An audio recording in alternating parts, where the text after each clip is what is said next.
tubig.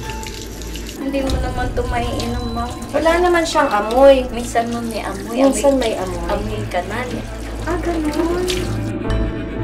Ito ang lumalabas sa gripo ng mga residente ng isang babahay ng gobyerno sa Norzagaray, Bulacan. Ang ilan sa kanila nagkaroon pa raw ng sakit sa balat. Ay, grabe. Puti, ginagamot ko nga po yan sa ulo niya. Oh, no. Sa isang barangay naman sa Doña Remedios Trinidad sa Bulacan, wala ng tubig na pumapatak sa gripo.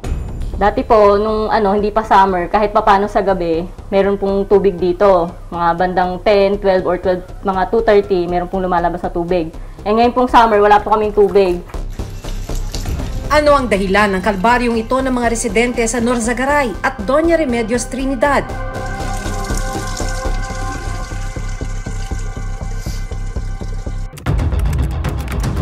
Sa mga sulok ng social media, isang iligal na kalakaran ang patuloy na nangyayari.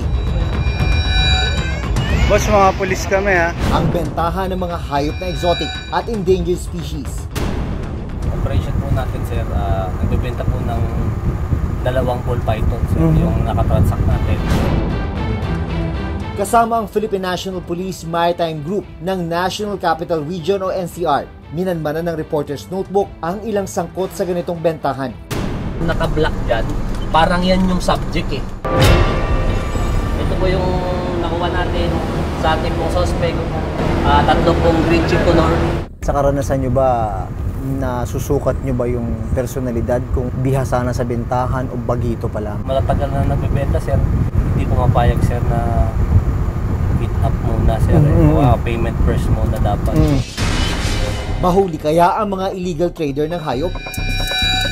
Ano ang epekto ng ginagawang bentahan sa ating kalikasan?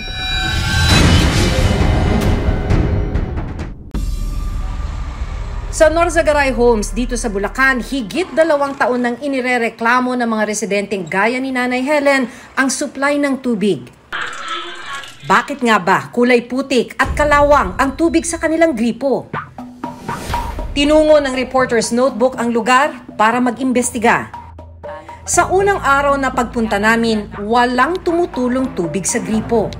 Ito yung kanina pa pong umaga, pagtapos kong magtinda, imbis na maayos na at malinis na nakataob na doon, hindi ko maugasan kasi wala pong tulo. Sa sunod na araw, sakto na may tumutulong tubig. Pero nang buksan ang gripo, Ayan, Ay, oh my goodness. Diba, ma'am? Pinanghuhugas niyo pa to? Tinangugas ko dito, ma'am, kasi tatanggalin ko lang yung mga tapos mineral na po yung ginagamit ko eh. Wala naman siyang amoy. Minsan mo may amoy. Minsan may amoy. Amoy kanal. Although medyo masangsang siya talaga, parang amoy puti. ipinakita rin sa akin ni Nanay Helen ang isang mug kung saan makikita na naipon na sa ilalim ng baso ang tila kalawang. Nag-uugas ako ng pinggan kanina. Nilata ko. Ayan yung lata. Yung epekto raw nung chemical na galing dun sa tubig na dumadaloy sa kanilang mga gripo, makikita sa naging kulay ng sahig ng kanilang CR. Ito yung original na kulay, no? Pero kung ikukumpara mo dito sa semento na nasa kanilang CR, color brown na. So, ganyan katindi yung chemical. Dagdag pa ni Nanay Helen, ang maruming tubig rin daw ang dahilan ng mga sugat sa balat na nararamdaman nila. Isa kasi napanghugas ko yan. Ano nangyari? Oh my Ang gosh, daming nangati galis kayo? na. Yan, ako. Yan. Pati ibang residente, ganito rin ang daing. Anong epekto nito sa inyo dahil madumi yung tubig? Ay, pati kayo?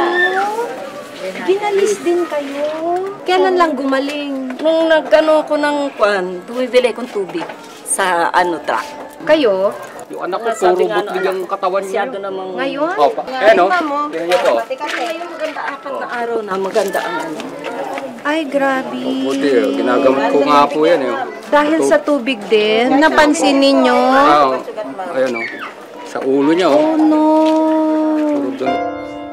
Kwento niya, 2017 nang ma-relocate sila mula Caloocan City papunta sa pabahay ng National Housing Authority o NHA dito sa Norzagaray.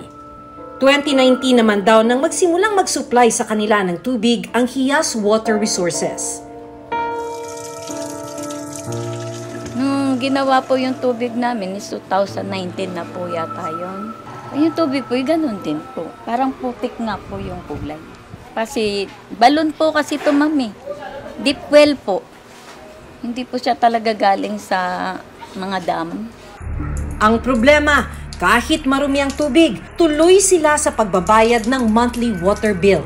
Pinapatining ko para malipat ko rito. Wala pa rin nangyayari. Ayun po, ang dami pa rin talaga sumasama. Dahil walang malinis na tubig, kailangan pa nilang bumili ng distilled water. Halos 500 pesos ang ginagastos daw ni Nanay Helen para rito lang ngayong mainit ang panahon. Malaking gastusin para sa tulad niyang umaasa lang sa isang maliit na tindahan. Pero dahil nga napaka-importante ng tubig sa buhay ng isang tao, talaga mapipilitan kang bumili. Yung mga container dito sa CR, puno yan ng mga tubig na kinailangan nilang bilhin. Yung ganito kalaki na container, 20 pesos yan. Pagka yung color blue, 5 pesos yan. Sa isang araw, sinasabi ni Nanay Helen, nakaka-60 pesos sila sa isang araw para meron silang magamit na, syempre, pang-inom, napaka-importante. Ginagamit na rin nilang panligo, maliban sa panghugas ng pagkain, pati mga pinggan, kasi talagang napakadelikado ng gamitin yung tubig mula sa gripo. Kumusta yung budget ninyo pambili ng tubig? Wala na akong pambayad, may utang pa ako sa tubig, 5 container. Kasi pinaligo ko na yung tatlong beses ako naligo ngayong maghapon. Ang init, hindi ko kaya. Pinaputol ko po yung sa akin, nakikiigib lang ako sa kapitbahay. Ngayon, ganun pa rin nangyayari. Ang binabayaran ko 300 isang buwan. Paano nga ba umabot sa ganitong sitwasyon ang kalagayan ng tubig ng Norzagaray Homes? Nakapanayam namin ang kinatawan ng Hiyas Water Resources. Paliwanag nila, sa issue ng pagkawala ng supply ng tubig sa lugar, nagkaroon ng shortage dahil sa pagdami ng mga residente. You're saying po na meron naman kayong ginagawa. Yes, ma'am. Pero bakit problema pa rin siya hanggang ngayon ng mga taga rito? Actually, ma'am, ito pong area po, dito po, terrain po tsaka po nagdi-deplete na rin po yung water level po dito kasi nga po is marami na po nag-move in din, ma'am. Kaya yung source po din ng water is talagang naano na po siya, ma'am. Pero di ba ho, bilang water provider, bago nyo tinanggap yung project, alam nyo na dapat yung terrain, yung possible volume na kakailanganin, lalo na pagka lumipat na yung mga tao. Actually, ma'am, na-turn over po sa amin to ni developer 2017 and they have already 2 existing deep wells po. In-operate po namin yon, maganda po ang daloy po ng tubig. Nung pong nag-move in na po, yung iba pong mga relocatees, nagdagdag po kami ng wells po, ma'am. And then, bago po kami mag-construct, yun nga po, sinasabi ko po, nagpapa-georesistivity po kami. Ang tanong, bakit nga ba marumi at may amoy ang isinusupply nilang tubig? Pasado po, ma'am, kami sa mga water analysis. Meron pong pumupunta na accredited ng DOH po para mag-get po ng sample. So, you're saying, napasado kayo sa water testing? Yeah, opo. Pinaninindigan niyo po ba yan? Napasado kayo sa water testing? Yes, ma'am, may records po. It's safe to drink? May records po kami na pass po yung ma'am namin. Napasado yung tubig ninyo? Opo. So ano yung explanation? Bakit daw ganito yung kulay ng tubig? Meron pong presence nga po ng manganese, ma'am. Kaya ang action short term nila is mag-everyday flushing po. And manganese is dangerous? Yes, opo. Bakit siya dangerous? Dahil po ito lason po yan, ma'am. Para solusyonan ang daing ng kanilang consumer, ilang hakbang daw ang ginagawa ng kanilang opisina para maayos ang supply ng tubig sa pabahay. Nagpa-drill po kami ng iba at ibang well. 3 na po yung napa-drill namin. Kasi po pag naman po, ma'am, in-energize po yung well, maganda po yung quality. So nagdi-drill ulit kayo, but you also said na may problema na yung underground water. O so ba't pa kayo nagdi-drill? Para nga po masupplyan po yung shortage ng water po here. Kasi po, water district naman din can provide us kasi nag-inquire na kami sa kanila if we can even if you drill, ma'am, wala ka masisip-sip. Meron po, through georesistivity, ma'am. Kaya po kami nagpapa-georesistivity dahil siya po ang nagsasabi if meron water doon sa area na po yan. Sinubukan na rin naming kunin ang panig ng NHA na nag-relocate sa mga residente mula Maynila. Under po sa amin yan project po namin yan. So lahat po ng mga ipoprovide ni developer nakatutok sa NHA. Itinanong rin namin kung paano nakapasa sa kanila ang supplier ng tubig sa Norzagaray Homes. May mga sulat na rin po kami dun sa developer na i-review yung existing contract nila for possible termination nga po based doon sa non-fulfillment ng mga provisions kasi nakalagay po doon regular, adequate at saka potable water po para sa mga beneficiaries. So malinaw po na may pagkukulang sila sa aspeto na yon. So ang ginagawa po ng NHA ay magle-letter lang po kami to pressure the developer kung kanino po kami nakakontrata. Monitor po kung ano yung action nila. Kung dito sa Norzagaray Homes may tumutulo pang tubig sa kanilang mga gripo, madumi nga lang, sa isang bahagi ng Barangay Camatsile sa Doña Remedios Trinidad dito rin sa Bulacan, wala na talagang tumutulong tubig. Reklamo ng residenteng nagpatago ng pagkakakilanlan, wala silang tubig mula nang magsimula ang tag-init. Dati po, nung hindi pa summer, kahit papano sa gabi, meron pong tubig dito. Mga bandang 10, 12 or 12, mga 2:30, meron pong lumalabas na tubig. Eh ngayon pong summer, wala po kaming tubig. Wala na po talagang tubig yan, ma'am. Magdamag na po yan. Baka himala na lang kung may tubig. Dahil dito, problema nila ang gagamitin sa paglalaba, paghuhugas at pagligo. Kaya si Grace, dumarayo pa sa ilog para maglaba. Pero kahit walang supply ng tubig, obligado pa rin silang magbayad ng minimum water bill na 175 pesos kada buwan sa munisipyo na siyang nangangasiwa sa patubig. Para magkatubig, nagbabayad sila ng 100 pesos kada drum. Housewife si Grace habang migrant worker naman ang kanyang asawa. Minsan po, ang ginagawa ko, pinapapuno ko na po yung drum na meron ako, di bali 5 drum. So magkano na po? 500 pesos. So yung ilang drum po na, yung 5 drum na yon, siguro mga 2 weeks ko siguro gagamitin or mga 6 na araw, ganun. Masakit din talaga sa bulsa. Siyempre hindi naman palaging may pera eh. Paliwanag ng lokal na pamahalaan ng Doña Remedios Trinidad. May kakulangan sa supply dahil sa pagbaba ng level ng tubig sa ilog na pinanggagalingan ng tubig. Tinungo namin ang ilog. So sobrang hina nga ito po ng pressure po natin ng tubig sa dahil po kasi nang gumagamit dito sa baba, talaga po medyo nahihirapan pong ahunin. Lalo na po yung sitio mahabang parang, yung pong papunta sa loob po na yon. Sa ngayon, ang nakikitang solusyon ng LGU ang pagkakaroon ng panibago at dagdag na pagmumulan ng tubig. Sabi ng isang environmentalist, asahan na raw ang pagbaba ng level ng tubig sa mga ilog kung saan nagmumula ang supply natin ng tubig.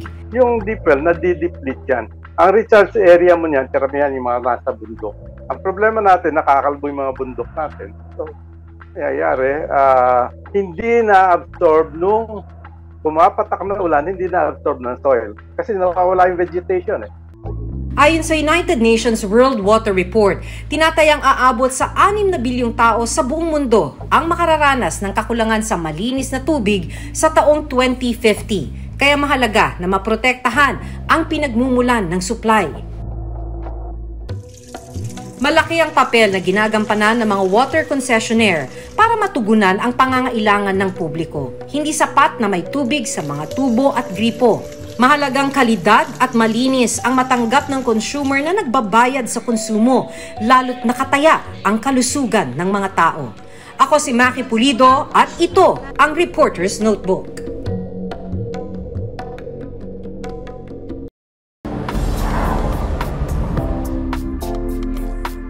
May ilang nawiwiling mag-alaga ng exotic wildlife species. Bali, nandito tayo sa physical store ng Woolpack Exotics. Lahat ng tinitinda namin dito is legal, may mga proper documents and dumaan sa tamang procedure. Pero ang pag-aalaga ng mga ito, hindi pwedeng basta-basta. Kailangang may mga dokumentong hawak para maging lehitimo ang pag-aalaga at pagbibenta ng mga ganitong klase ng hayop.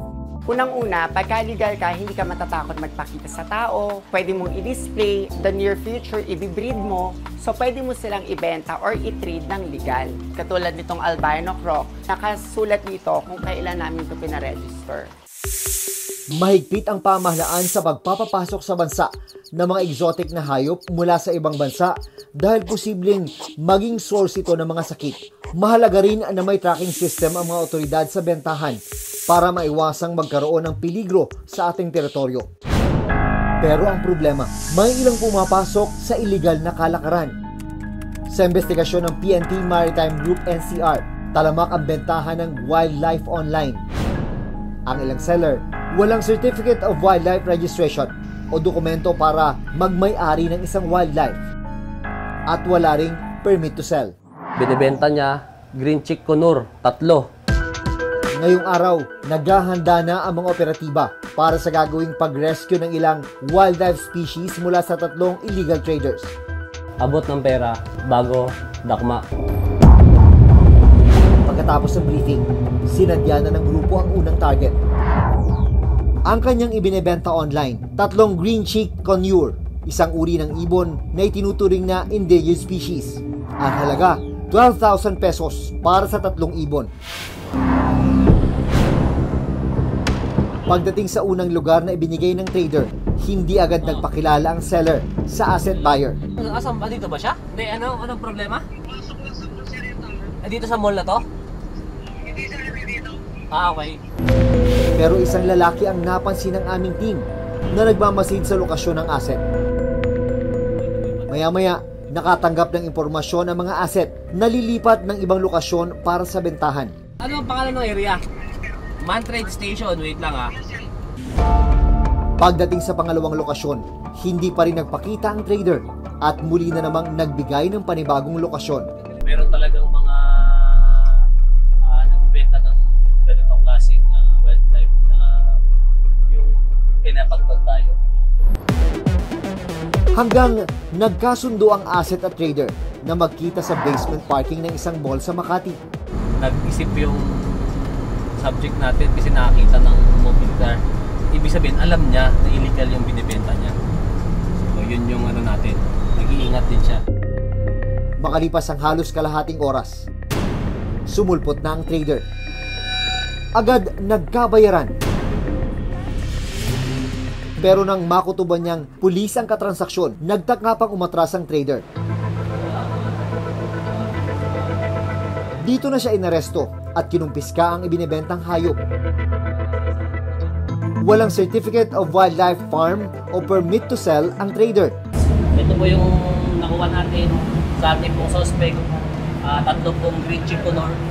Ano po natin is 12,000 pesos. Agad dinala sa presinto ang nahuling online seller. Sa pangalawang operasyon, isang seller ng ibon na Indian ringneck parakeet ang susunod na target ng mga operatiba dito naman sa Tondo, Maynila. Ibinibenta naman ito ng 6,000 pesos. Pagdating sa lugar, agad na nagpakita ang 18 years old na trader. Walang pag-aalinlangan niyang tinanggap ang bayad ng asset kaya agad siyang inaresto. Nakahuni po tayo ng nagbebenta ng Indian ringneck parakeet. Ang estimated value po is 6,000.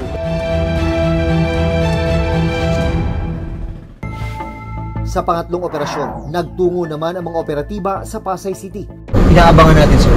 Nagbebenta po ng 2 ball pythons yung nakatransact natin. Dito sir sa Luzon ng Pasay sir yung usapan.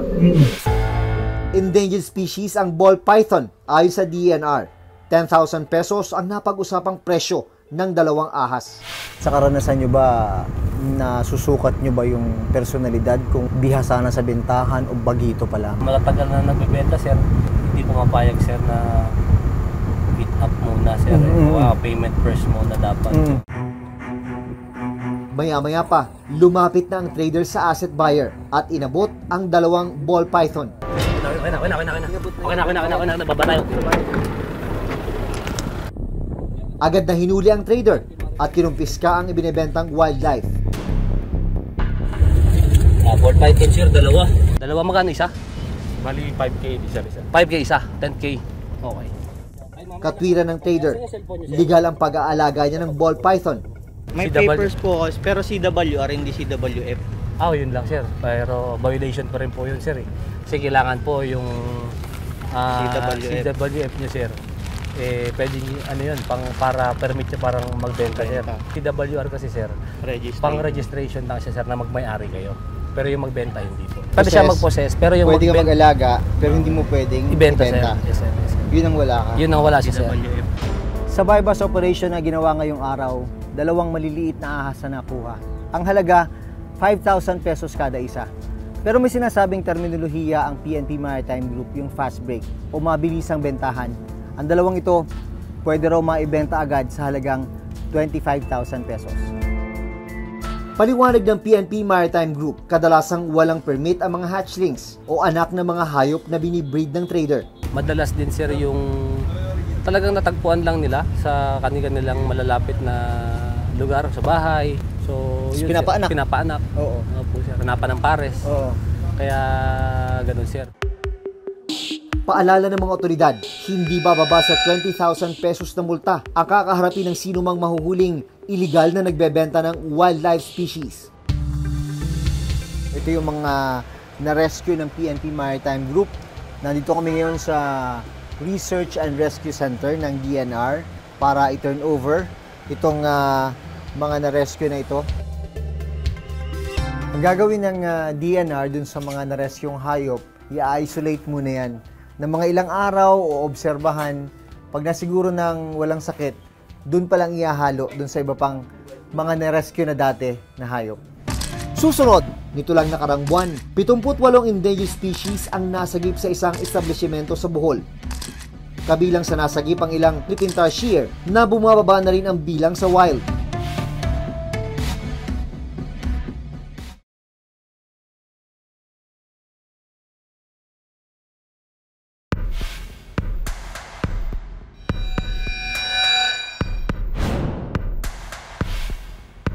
Ayon sa PNP, pang-apat ang illegal wildlife trade sa mga pinakamalaking illegal trading sa buong mundo. Aabot daw sa 50 billion pesos ang halaga ng illegal na industriyang ito kada taon ayon sa DENR.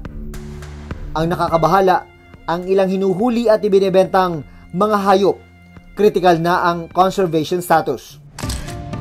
Nito lang nakarang buwan, 78 endangered species ang nasagip sa isang establishmento sa Bohol. Kabilang sa nasagip ang ilang Philippine hanging parrots na critically endangered na, Philippine eagle owl na endangered, at ilang Philippine tarsier na bumababa na rin ang bilang sa wild. Kung hindi raw matitigil ang bentahan ng mga endangered wildlife species, posibleng maapektuhan ang ating ecosystem. Tanggalin mo ang isa sa kanila, masisira yung web of life, yung kanilang mga interactions na nagpapabuhay sa kanilang lahat. You know, the web of life is so complicated, kaya kailangan hindi natin pakialaman. Pag nawala ang isa, o lalo na kung marami, ng mga actors doon sa web of life, masisira yung ating kapaligiran.